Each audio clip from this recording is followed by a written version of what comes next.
dikasihi Tuhan, Irene, damai sejahtera Kristus limpah dalam kehidupan kita. Mari bersama-sama kita merenungkan firman Tuhan, masih dalam tema menguasai diri sendiri.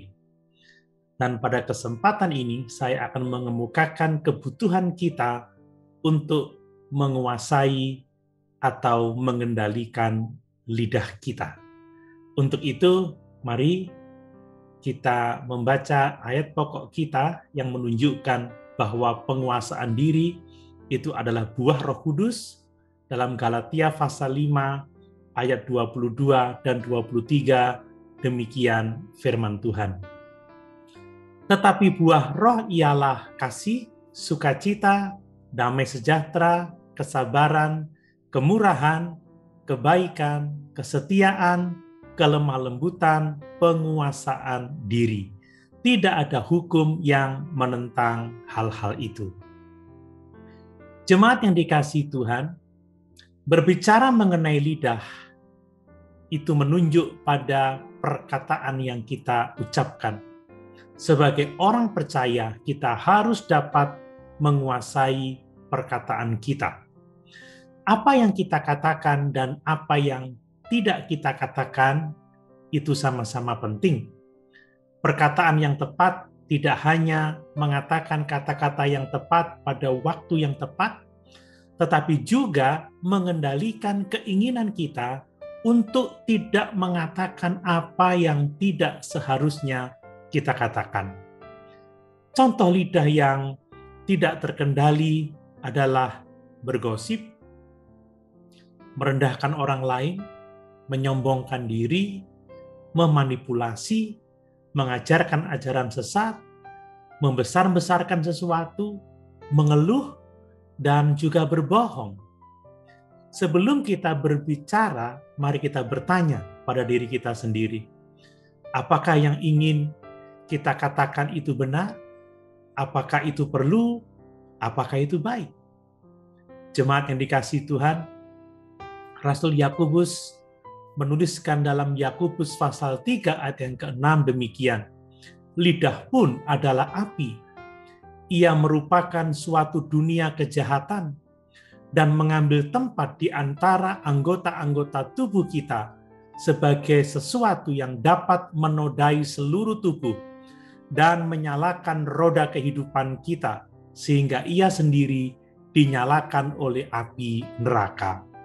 Jelas bahwa Rasul Yakobus membandingkan kerusakan yang dapat dilakukan lidah dengan api yang menyala-nyala.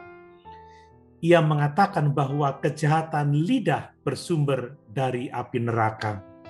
Lidah yang tidak terkendali dapat menyebabkan kerusakan yang mengerikan.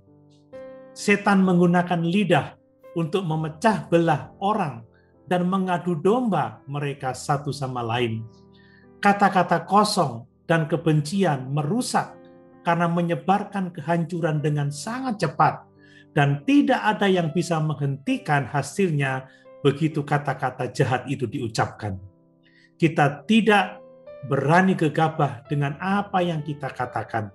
Sekalipun kita bisa meminta maaf nantinya, tetapi ingat, bekas kerusakan dari perkataan kita itu tetap ada.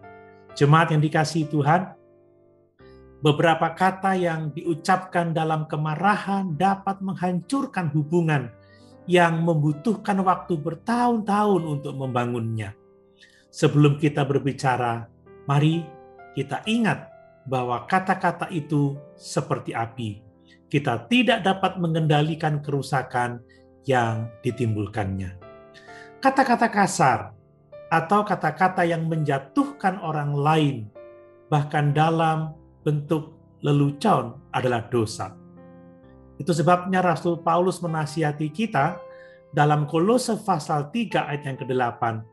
Tetapi sekarang buanglah semuanya ini, yaitu marah, geram, kejahatan, fitnah, dan kata-kata kotor yang keluar dari mulutmu. Dan dalam Efesus pasal 4 ayat 29-32, Rasul Paulus menulis, janganlah ada perkataan kotor keluar dari mulutmu, tetapi pakailah perkataan yang baik untuk membangun di mana perlu, supaya mereka yang mendengarnya beroleh kasih karunia. Dan janganlah kamu mendukakan Roh Kudus Allah yang telah memeteraikan kamu menjelang hari penyelamatan. Segala kepahitan, kegeraman, kemarahan, pertikaian, dan fitnah hendaklah dibuang dari antara kamu, demikian pula segala kejahatan. Tetapi hendaklah kamu ramah seorang terhadap yang lain, penuh kasih mesra, dan saling mengampuni, sebagaimana Allah di dalam Kristus telah mengampuni kamu. Jelas bahwa perkataan kotor adalah dosa, sehingga perkataan kotor akan mendukakan Roh Kudus Allah. Jemaat yang dikasihi Tuhan, dalam Efesus pasal 4 ayat 25, Rasul Paulus menasihatkan agar kita membuang dusta.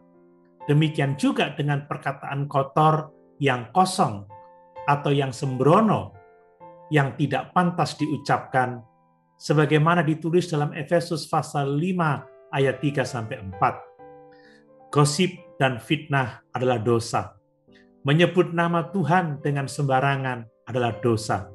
Perhatikan dalam Keluaran pasal 20 ayat 7 dituliskan, jangan menyebut nama Tuhan Allahmu dengan sembarangan, sebab Tuhan akan memandang bersalah orang yang menyebut namanya dengan sembarangan.